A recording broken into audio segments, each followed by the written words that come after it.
What's up everyone, and welcome back to another video. Today, we're continuing our movie posters series with a twist. For this episode, we'll be looking at animated movie posters turned into Lego. I have 4 famous posters to share with all of you, so let's jump into it. And don't forget to leave your suggestions in the comments because you may be featured in the next episode. Like a lot of you, Toy Story was one of my favorite movies growing up, and I consider it an absolute classic. So that's the film we're starting with today. Originally released in 1995, Toy Story tells the story of Woody the Cowboy. Woody is Andy's favorite toy, and he's the leader of the rest of the toys as well, but things are turned upside down for Woody when Andy gets the brand new super popular Space Ranger, Buzz Lightyear. Woody is faced with jealousy and sadness as he soon realizes that he likely won't be Andy's favorite toy for much longer. For this build, the first thing I started with was setting up the walls of Andy's room that we see on the poster. I knew it'd be really important to pick out the right blue color and to also find a way to show the clouds on the wallpaper since it's such a famous pattern from the film. I would have liked for the design to be a bit rounder like the clouds we see on the original, but I still think this gets the idea across well enough. For the blue color, I'm using the shade that you can find in other LEGO sets like the Market Street Modular and Medieval Market Village. At the top of the bedroom wall, you'll also find this white trim that I built up using these grooved profile bricks and cheese slopes. At the bottom of the build, you'll find Andy's bed, which I styled to look like the cowboy pattern that we see in the video. The bed has diagonally stitched squares, so for those I used jumper plates and then added 1x1 dark tan tiles. If you wanted to change up the build a bit, you could also make a version based on the Buzz Lightyear bed set. The bed getting changed along with the rest of the room has always stuck out to me as a memorable scene from the film. Our 2 main minifigures, Buzz and Woody, are flying up from the bed down below. To elevate them, I'm using pieces attached to the stud on the back of Buzz's wings. Down below, you'll find some other Toy Story characters as well, including Rex and Ham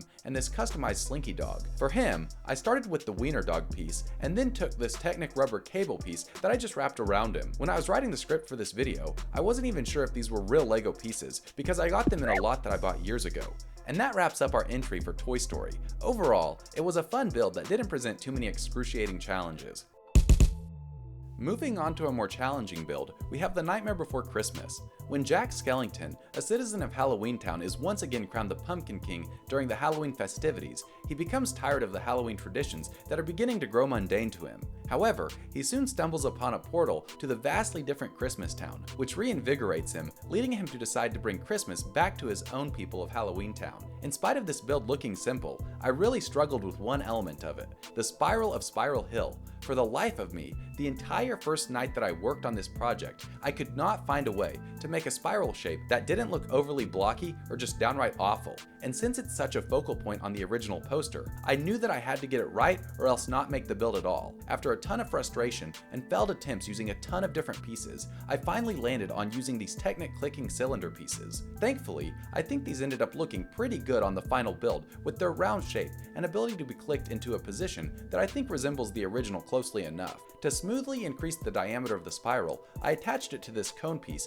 and connected it to the foundation of the hill using these Lego brackets. On the top of the hill, I'm using a jumper plate to keep things smooth while also giving Jack a stud to securely stand on. As the hill continues, I used a mix of sloped pieces with the large ramp pieces finishing off the hill at its base. Behind Jack, you'll find this gigantic moon build that I made using regular bricks and plates. Initially, I thought about using a Lego dish piece, but on the original poster, the moon is so huge and used to frame Jack in the top of the hill. To build the moon, I used the same building method that I used to make the Pokeball of the Pokemon Stadium that I showed in my previous video. Down on the ground, I've covered everything in dark blue, and I've given the terrain some different levels to add in some variety. Sprinkled in, you'll find quite a few different kinds of pumpkins, although it'd probably be more accurate to just use a lot of these jack-o'-lantern versions with faces. There are also some headstones mixed in as well. Running around the perimeter, I've also made this fence, which uses a lot of black droid arms. If you didn't already know, the Jack Skellington and Sally minifigures were originally released as part of the Disney Series 2 minifigure line. Both of them have fantastic printing, particularly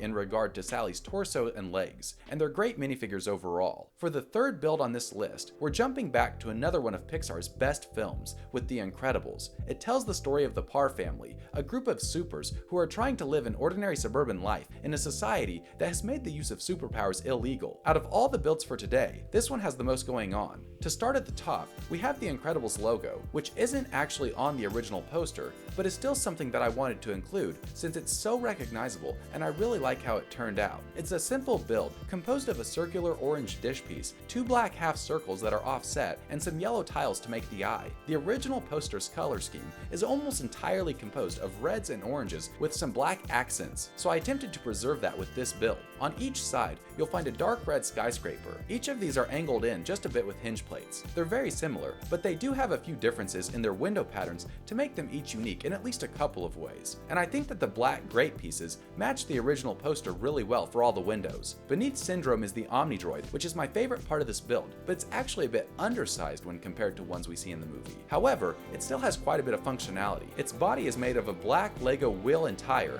and its 4 black legs are clipped in and posable. For the propeller blades at the end of the Omnidroid's legs, I'm using these rocket-based pieces. The Omnidroid's head is built with a black dome piece that is turned upside down with a round red plate for the red laser eye. Even though it's smaller than the movie version, this Omnidroid is still able to be posed with minifigures in an acceptable manner. For a couple more elements on the poster, I have Frozone ice surfing on the right side. He's supported by this big arch piece, and I've clipped in this ice from the Ice Queen collectible minifigure for some extra detail as well. The Incredibles are all heroically running in the forefront of the poster, and off to each side, I've used translucent orange pieces to simulate all of the fire and explosions. In my opinion, The Incredibles is one of the best Pixar movies of all time, and I'm glad I had the chance to recreate it for this video. For today's final cover, we have another throwback with a movie that is definitely the least famous out of today's 4, with Scooby Doo on Zombie Island. However, I still consider it a classic, and it's one of the most highly regarded Scooby Doo films. The story takes place on an island in the swampy bayou of Louisiana, where the gang has to confront not only zombies, but a collection of other creepy villains and creatures as well. This build was another one that was a lot of fun.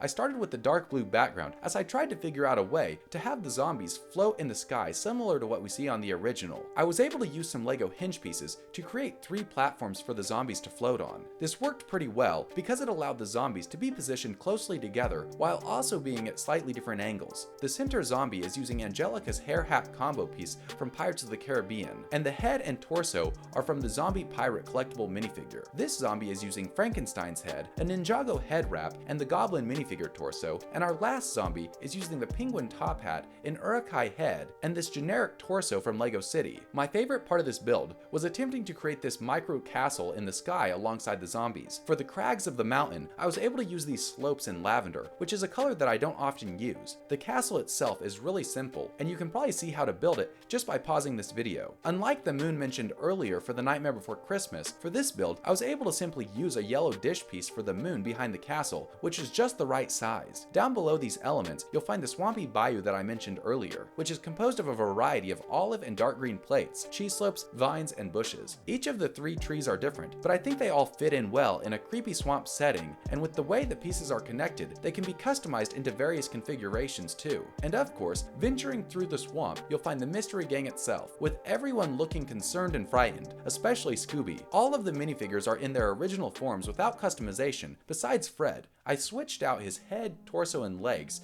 in an effort to more closely match his look of the poster. Before moving on, slight spoiler warning for one of the movie's famous scenes. If you've seen the film, you likely remember where Fred tries to unmask one of the zombies to reveal the con artist underneath in typical Scooby fashion. So when it doesn't come off the initial tug, he continues to pull harder and harder until he rips the entire zombie's head off. I don't know about all of you, but when I first saw that as a kid, it was absolutely horrifying, and I brought it up here, since it's not only a good scene, but one that you can easily remake with Lego minifigures and pieces. In the comments, let me know what movie scenes scared you when you were a little kid. And with that, today's video is done. Tell me your recommendations if you have any of them, and until next time, see you later.